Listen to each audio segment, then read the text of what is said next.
السلام علیکم ورحمۃ اللہ نحمدہ ونصلی علی رسولہ الکریم اما بعد فاعوذ باللہ من الشیطان الرجیم بسم اللہ الرحمن الرحیم رب اشرح لی صدری ویسر لی امری واحلل عقدۃ من لسانی یفقہوا قولی۔ سورہ الاسراء ہم کر رہے تھے اور اس میں آیت نمبر 19 ہم کرتے ہیں انشاءاللہ۔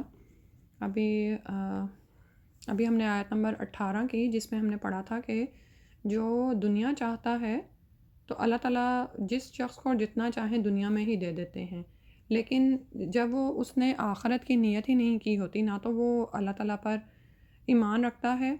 اور نہ ہی وہ آخرت کا ثواب حاصل کرنے کے لیے نیک کام کرتا ہے، یا جو بھی کام وہ دنیا میں کر رہا ہوتا ہے، ٹھیک ہے، تو اللہ سبحانہ و تعالیٰ اس کو دنیا میں ہی عطا کر دیتے ہیں، لیکن جہنم پھر وہ تاپے گا، آخرت میں اس کے لیے کوئی بدلہ نہیں ہے، تو وہ جہنم میں ہی داخل ہوگا۔ یصلاھا مذموما مدحورا، وہ اس میں ذلت شدہ یعنی مذمت کیا گیا، ذال میم میم سے ہے، اور مدحورا رحمت سے دور کیا ہوا وہیں پر ہی پڑا رہے گا۔ اسی کے ساتھ ہی وہ شخص جو اس کے برعکس ہے، اس کا ذکر آیت نمبر 19 میں بیان ہو رہا ہے۔ فرمایا ومن اراد الآخرۃ، اور جو کوئی ارادہ کرے آخرت کا، یعنی وہ آخرت کو چاہتا ہے اور آخرت پانا چاہتا ہے، آخرت کا ثواب چاہتا ہے، وسعی لہا سعیہا، اور اس کے لیے کوشش کرتا ہے، اس جیسی کوشش کرنے کا حق ہے، اور اس نے کوشش کی اس کے لیے اس کی کوشش، وہو مؤمن، اور وہ مومن بھی ہو، یعنی ایمان ہو اس کے دل میں۔ ایمان یہی ہے کہ وہ اللہ اور آخرت کے دن پر ایمان رکھتا ہو، اور اسے پتہ ہو کہ نیک اعمال کرنے کا اجر اللہ سے ملنے والا ہے، اور وہ آخرت کے لیے آخرت کے ثواب کی نیت سے یہ کام کرتا ہے۔ فاولئک کان، تو یہی وہ لوگ ہیں کہ ہے سعیہم، ان کی کوشش مشکورہ، ٹھکانے لگی، یعنی ان کی قدردانی کی جائے گی، یعنی وہ اپنی کوششوں کا بدلہ پائیں گے۔ سبحان اللہ۔ تو اب ان دو آیات میں ہمارے لیے دراصل ایک معیار دے دیا گیا ہے کہ اپنی زندگیوں کو چیک کرو کہ تمہاری نیت کس کام کے لیے ہے۔ دنیا کمانے کے لیے نیت ہے تو دنیا بھی انسان سے کہیں نہیں جاتی۔ جو شخص دنیا کا ہو کر رہے، صرف دنیا کمائے، دنیا کے مفادات کے لیے کام کرے، تو اللہ تعالیٰ جتنی اللہ کو منظور ہوتا ہے اس شخص کو دنیا دے دیتے ہیں، ٹھیک ہے۔ اور اس کے مقابلے میں جو شخص اخروی اجر اور نجات کو ملحوظ رکھ کر اپنی زندگی بسر کرتا ہے، اللہ پر، روز آخرت پر ایمان رکھتا ہے، تو اسے یقیناً آخرت میں اس کے نیک اعمال کا اجر ملے گا، وہ دوزخ کے عذاب سے بھی بچ جائے گا، اور دنیا میں بھی اس کو اتنی دنیا ضرور مل جائے گی جتنی اس کے مقدر میں ہے، ٹھیک ہے۔ اور اللہ سبحانہ و تعالیٰ اس کی کوششوں کو ٹھکانے لگائیں گے، یعنی اس کو اس کے اعمال کا بہترین اجر مل جائے گا۔ آپ یہ دیکھیں کہ دنیا میں دنیا کمانے کے لیے ہم لوگوں سے مانگ رہے ہوتے ہیں، لوگوں کی طرف سے ملنے والے مفادات پر ہماری نظر ہوتی ہے، لیکن وہ ہمیں کیا دے سکتے ہیں اور کتنا دے سکتے ہیں اور کب تک کے لیے دے سکتے ہیں، لیکن بس شیطان کا بہکاوا ہے کہ ہمیں اس بات کی سمجھ نہیں آتی، اور ہم اللہ سے پلٹ کر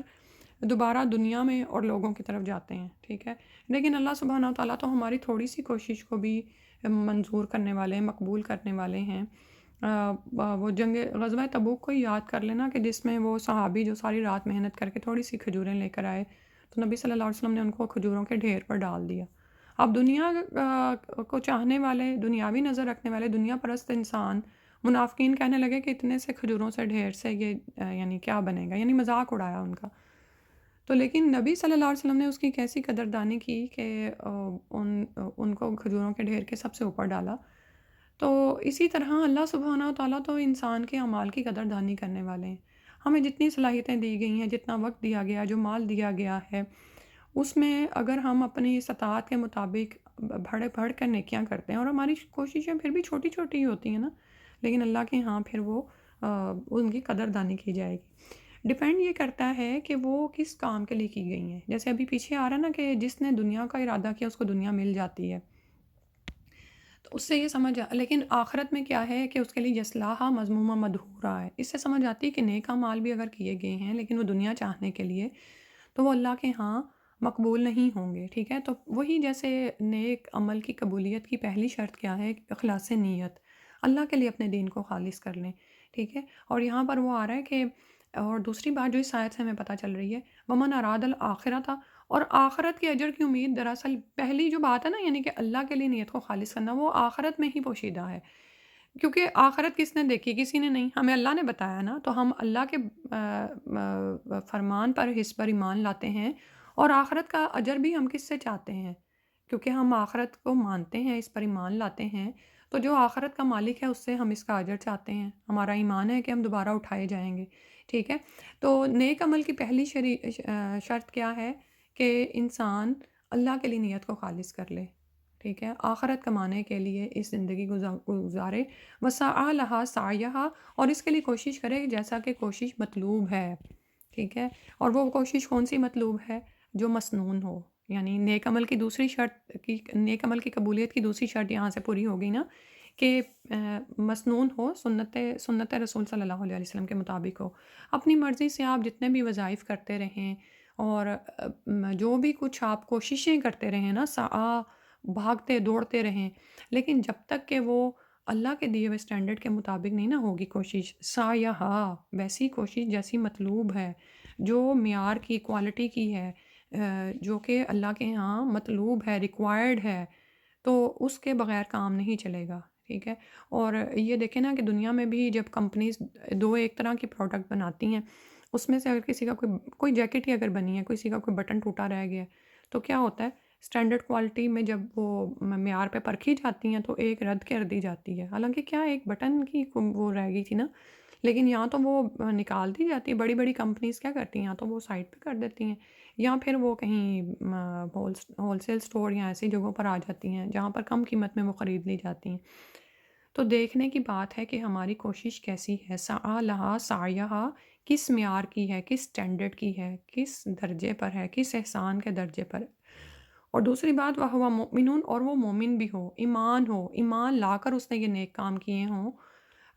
یعنی کہ اللہ پر ایمان رکھتا ہو اور آخرت کے دن پر، تو ایسے ہی لوگوں کی کوشش جو ہے وہ ٹھکانے لگے گی، یعنی ان کو ان کا بدلہ ملے گا، اجر ملے گا، وہ دوزخ کے عذاب سے بچ جائیں گے، ٹھیک ہے؟ تو یہاں پر دو آدمیوں کا کمپیریزن کیا جا رہا ہے، ایک وہ جو دنیا چاہنے والا ہے، ایک وہ جو آخرت چاہنے والا ہے، ٹھیک ہے؟ تو ہم ذرا دیکھیں کہ ہم کیا چاہنے والے ہیں۔ آپ یہ دیکھیں کہ یہی قرآن صحابہ کرام پر نازل ہوتا تھا اور ان کی زندگیاں بدل جاتی تھیں۔ ہم پر یہ قرآن نازل ہوتا ہے لیکن ہم پھر بھی نہیں ہلتے، ٹس سے مس نہیں ہوتے بعض اوقات نا۔ تو اللہ سبحانہ وتعالیٰ ہی ہمیں توفیق دے کہ ہم ایمان لا کر نیک اعمال کرنے میں دوڑ لگائیں۔ تو یہاں پر نا میں ایک واقعہ شیئر کرنا چاہ رہی تھی، یہ جو دنیا اور آخرت کا ہے نا، اس کو چاہنا، اس کے بارے میں آپ یہ دیکھیں کہ صحابہ کرام کا کیا حال تھا۔ سعید بن عامر کی آج ہم یہ روایت پڑھ لیتے ہیں، میں مختصراً بیان کر دوں گی۔ عمر رضی اللہ عنہ ان کو ہمس کا گورنر بنانا چاہتے تھے، اور وہ کہتے تھے کہ مجھے چھوڑو، یعنی صحابہ کرام ذمہ داریاں نہیں لینا چاہتے تھے۔ ہمارا تو یہ حال ہے نا، اقتدار اور دنیا کی ہوس میں اور اس کی تمام میں ہم آگے سے آگے ہوتے ہیں، پیش ہوتے ہیں، اور حسد میں مبتلا ہو جاتے ہیں۔ اگر کسی کو دیکھتے ہیں کہ وہ اقتدار میں ہم سے اوپر چلا گیا ہے، یا ایون گھروں میں بھی آپ یہ دیکھیں کہ دو بھائیوں کی لڑائیاں بھی اس وجہ سے ہو جاتی ہیں کہ ماں باپ کسی ایک بھائی کو زیادہ اہمیت دے رہے ہوتے ہیں، ٹھیک ہے؟ تو صحابہ کرام تو ذمہ داریوں سے گھبراتے تھے، وہ ان کو پتہ تھا کہ پوچھ ہونے والی ہے نا، کہ تم کو اپنے اعمال کا نگران بنایا گیا ہے، اعمال جو بھی تمہارے اندر تمہیں تمہارے اہل و عیال کا اور جو تمہارے رعیت میں ہیں ان کا تمہیں نگران بنایا گیا ہے۔ تو وہ تو بچنا چاہتے تھے۔ تو عمر رضی اللہ عنہ ان کو کہتے کہ مجھے تو تم نے چھوڑا نہیں، یعنی میں تو امیر المومنین بن گیا، تو میں تم لوگوں کو تمہیں کیسے چھوڑ دوں؟ تو اور ویسے بھی وہ ان پر ایسا اعتماد رکھتے تھے کہ یہ ضرور اس نے ذمہ داری کو نبھائے گا جو ہمس میں بطور گورنر کے چاہیے تھی۔ تو پھر کہتے ہیں کہ جب بیت المقدس فتح ہوا اور فاتح نے پھر عمر رضی اللہ عنہ کو بلایا کہ آپ آ کر چابیاں لیں، تو عمر رضی اللہ عنہ جب وہاں پر پہنچے ہیں تو سواری ایک تھی، تو غلام کے ساتھ معاملہ یہ تھا کہ کبھی خود سوار ہوتے اور کبھی غلام کو سوار کرتے۔ تو جب بیت المقدس تک پہنچے تو اس وقت غلام سوار تھا، تو سبحان اللہ، لیکن عمر رضی اللہ عنہ کی شخصیت کا رعب اور دبدبہ ایسا تھا کہ آگے بڑھ کر انہوں نے کنجیاں لیں اور پھر سوچا کہ جب جہاں تک آ گئے ہیں تو سعید بن عامر کا بھی حال پوچھتے جائیں۔ تو سعید کے بارے میں لوگوں سے پوچھا تو لوگوں نے 3 شکایتیں بیان کی۔ تو عمر رضی اللہ عنہ سوچنے لگے، یا اللہ، سعید کے بارے میں میرا گمان سلامت رکھنا۔ اچھا، وہ شکایتیں کیا تھیں کہ لوگ کہنے لگے کہ بعض اوقات لوگوں کے بیچ بیٹھے بیٹھے بے ہوش ہو جاتے ہیں، اور دوسری شکایت یہ کہ صبح دیر سے آتے ہیں، تیسرا یہ کہ کام سے ایک دن چھٹی کر لیتے ہیں۔ تو اب عمر رضی اللہ عنہ پھر وہی دعا اپنے دل میں دہرا رہے ہیں اور سعید کے پاس گئے ہیں، ان سے پوچھا تو وہ کہنے لگے کہ میں یہ باتیں بتانا تو نہیں چاہتا تھا، لیکن چونکہ اب بتانا ضروری ہو گیا ہے، تو کیونکہ لوگوں نے شکایت کر دی ہے، تو کہنے لگے کہ مجھے وہ دن یاد میں لوگوں میں بیٹھا ہوتا ہوں تو مجھے مکہ میں خبیب رضی اللہ عنہ کی بددعا یاد آ جاتی ہے۔ خبیب رضی اللہ عنہ کے ساتھ دھوکہ کیا گیا تھا نا، اور پھر ان کو پکڑ کر نعوذ باللہ شہید کیا گیا، ان کے جسم کا ایک ایک عضو کاٹا گیا تھا، ٹھیک ہے؟ تو ان کو یہ بات ندامت میں مبتلا کرتی تھی کہ یہ بھی ان لوگوں میں شامل تھے، اور بعد میں یہ پھر مسلمان ہو گئے تھے، تو کہتے ہیں جب مجھے یہ خیال آتا ہے تو مجھ پر ایسی ندامت طاری ہوتی ہے کہ مجھ پر بے ہوشی طاری ہو جاتی ہے۔ اللہ اکبر! ایک وہ گناہ جو ماقبل کا تھا، ان کے اسلام لانے سے پہلے تھا، اور وہ یقیناً اسلام ماقبل کے گناہوں کو معاف کر دیتا ہے، اور اس بات کی گارنٹی پر ہی صحابہ اسلام قبول کر لیتے تھے نا۔ تو لیکن وہ بعد میں بھی وہ جب ان کو وہ خیال آتا تھا تو وہ کہتے ہیں کہ مجھ پر بے ہوشی طاری ہو جاتی ہے۔ آج ہم دیکھیں کہ ہمارے کچھ گناہ تو ہیں نا جو ہم شعوری طور پر ایمان لانے سے پہلے کر چکے تھے، اس کی معافی مانگی، لیکن اب جب ہم ایمان لا چکے تو اس کے بعد بھی کتنے ہی گناہ ہم سے ہو جاتے ہیں، اور ہمارے اوپر جوں تک نہیں رینگتی، بلکہ اپنے گناہوں کی ہم طرح طرح کی دلیلیں دے کر خود کو مطمئن کر لیتے ہیں۔ تو بہت زیادہ ضرورت ہے اپنے عمل پر توجہ کرنے کی۔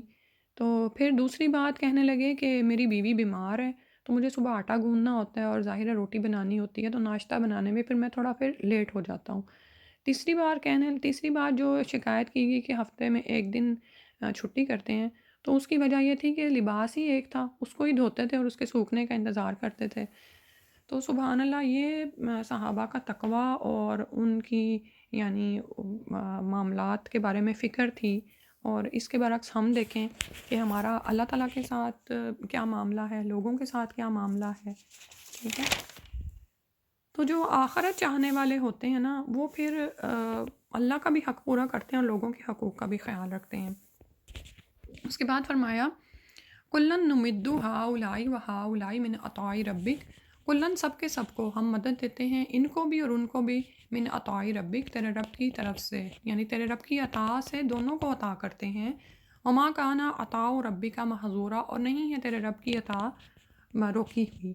ہا زارا اس کا روٹ ہے، تو یعنی اللہ تعالیٰ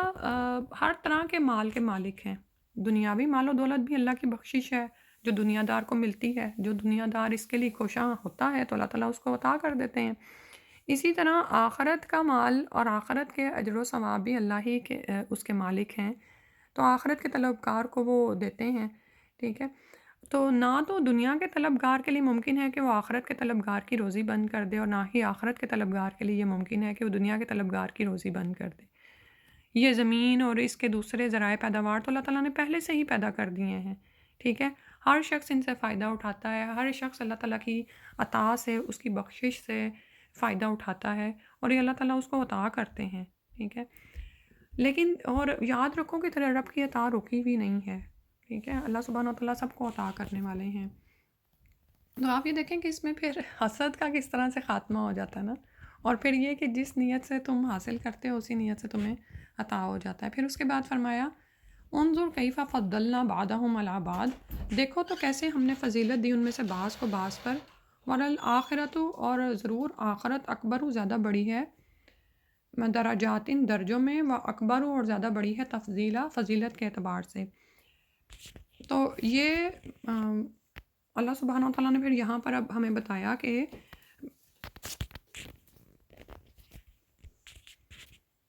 تو اس آیت میں اللہ تعالیٰ نے فرمایا کہ دیکھو تو فضیلت کے اعتبار سے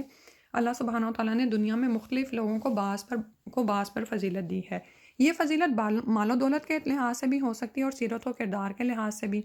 تو آپ یہ دیکھیں کہ ابھی جو آیا نا کہ ایک دنیا کو چاہنے والا ہے، ایک آخرت کو چاہنے والا ہے، ٹھیک ہے؟ تو مال و دولت کے لحاظ سے جو فضیلت ملتی ہے اس کی قدر و قیمت اگر کچھ ہو بھی سکتی ہے تو دنیا دار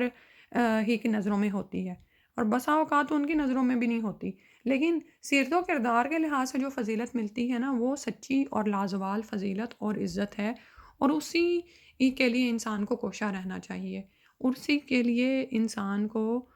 طلب رکھنی چاہیے۔ اور یہ فضیلت آپ یہ دیکھیں نا کہ وہ ہوتی ہی اس کو نصیب ہے جو اس کے لیے طلبگار ہوتا ہے، جو آخرت کا طلبگار ہوتا ہے، اللہ سے ڈرنے والا ہے اور اس کا فرما بردار ہے۔ جو اللہ کے حقوق کو پورا کرنے والا ہے، دوسروں کے حقوق کو پورا کرنے والا ہے، دوسروں کو دھوکہ فریب نہیں دینے والا، ٹھیک ہے۔ تو اللہ تعالیٰ نے ساتھ ہی فرمایا کہ وَالْآخِرَةُ أَكْبَرُ دَرَجَاتٍ وَأَكْبَرُ تَفْضِيلًا، کہ ضرور آخرت ہی بڑی ہے درجوں میں، اور آخرت ہی بڑی ہے فضیلت کے اعتبار سے، تو اس کے لیے بھاگ دوڑ کرو۔ پیچھے تو فرما دیا نا کہ کوئی ہے جو دنیا کو چاہتا ہے، کوئی آخرت کو چاہتا ہے، لیکن عقل والو عقل کرو کہ جن لوگوں کو آخرت کی فضیلت مل گئی نا وہی سب سے بڑی ہے، ٹھیک ہے۔ اور پھر یہ کہ جو اتنی بڑی ہے کہ کس طرح آپ یہ دیکھیں کہ اگر جنت اور جہنم کا ہی مقابلہ کیا جائے تو وہ لوگ جو دنیا کو چاہنے والے ہیں اور یصلاھا مذموما مدحورا جہنم میں جا پڑیں گے، تو وہ تو جنت کی نعمتوں کے ساتھ وہ کوئی کمپیریزن ہی نہیں ہے، یعنی وہاں پہ تو نعمتیں ہیں ہی نہیں۔ اور اگر جنت ہی کی یعنی آخرت کے ہی مختلف درجات کا تعین کیا جائے تو سبحان اللہ، جیسے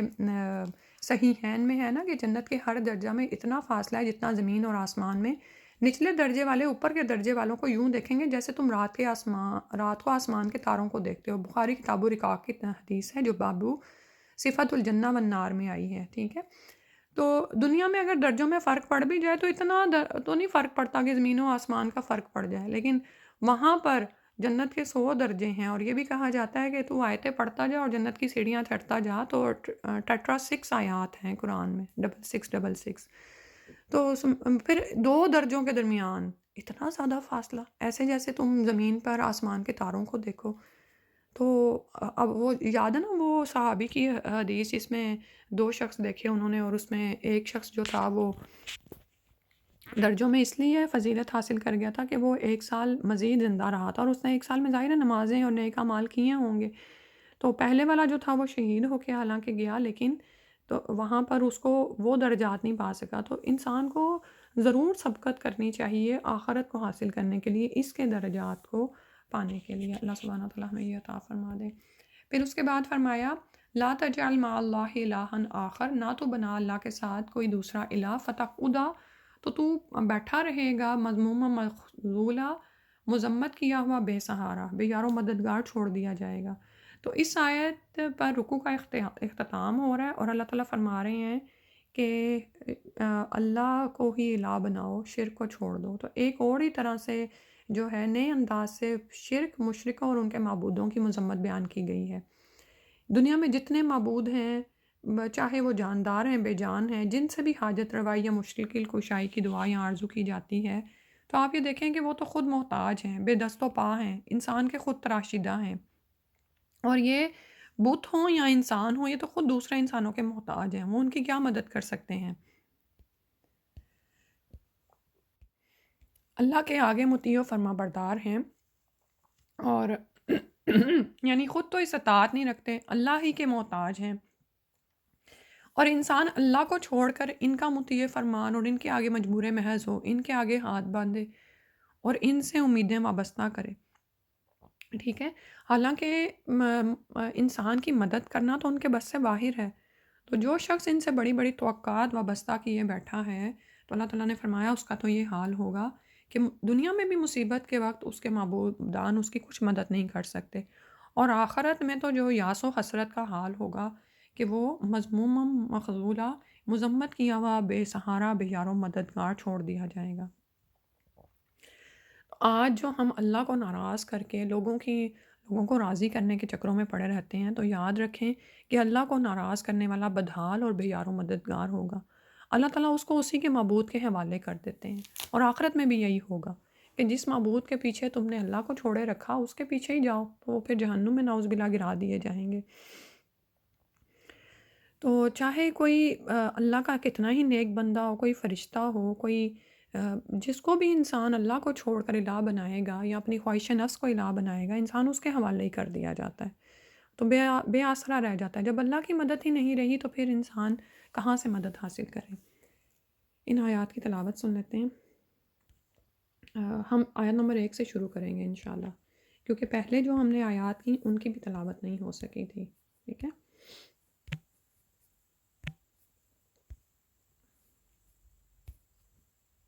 بسم اللہ الرحمن الرحیم،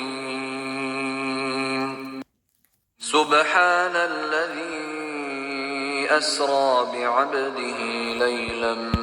من المسجد الحرام إلى المسجد الأقصى الذي باركنا حوله لنريه من آياتنا إنه هو السميع البصير وآتينا موسى الكتاب وجعلناه هدى لبني إسرائيل ألا تتخذوا من دوني وكيلا اچھا مجھے یاد آیا کہ آیت نمبر 11 سے شروع کرنا تھا.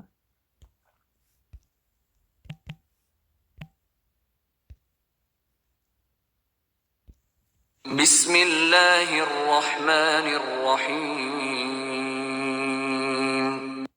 وَيَدْعُ الْإِنسَانُ بِالشَّرِّ دُعَاءَهُ بِالْخَيْرِ وَكَانَ الْإِنسَانُ عَجُولًا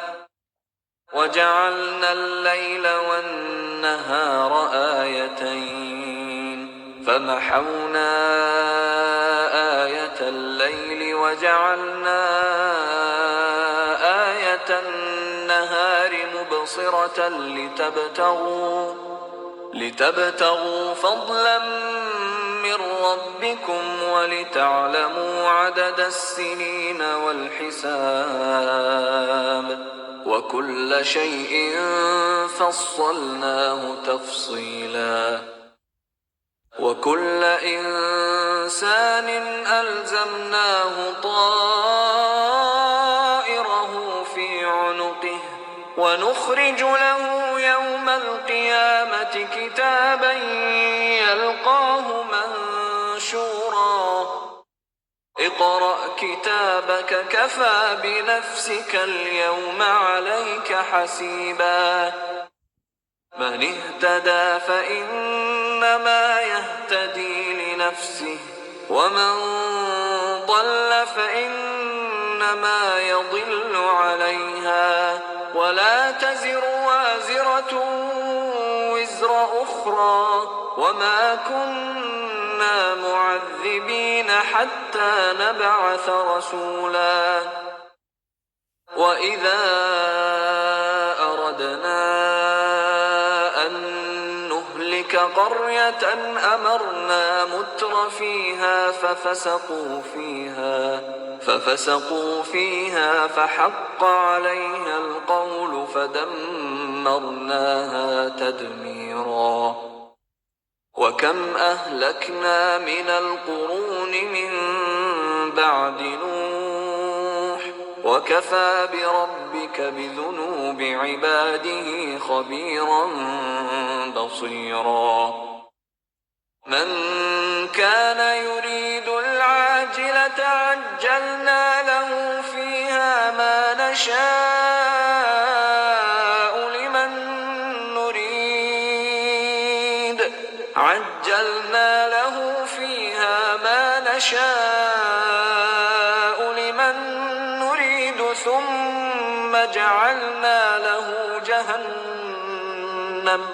ثم جعلنا له جهنم يصلاها مذموما مدحورا ومن أراد الآخرة وسعى لها سعيها وهو مؤمن فأولئك كان سعيهم مشكورا كلا نمد هؤلاء وهؤلاء من عطاء ربك وما كان عطاء ربك محظورا انظر كيف فضلنا بعضهم على بعض وللآخرة أكبر درجات وأكبر تفضيلا لا تجعل مع الله إلها آخر فتقعد مذموما مخذولا. سبحانك اللهم وبحمدك نشهد أن لا إله إلا أنت نستغفرك ونتوب إليك. السلام علیکم ورحمۃ اللہ.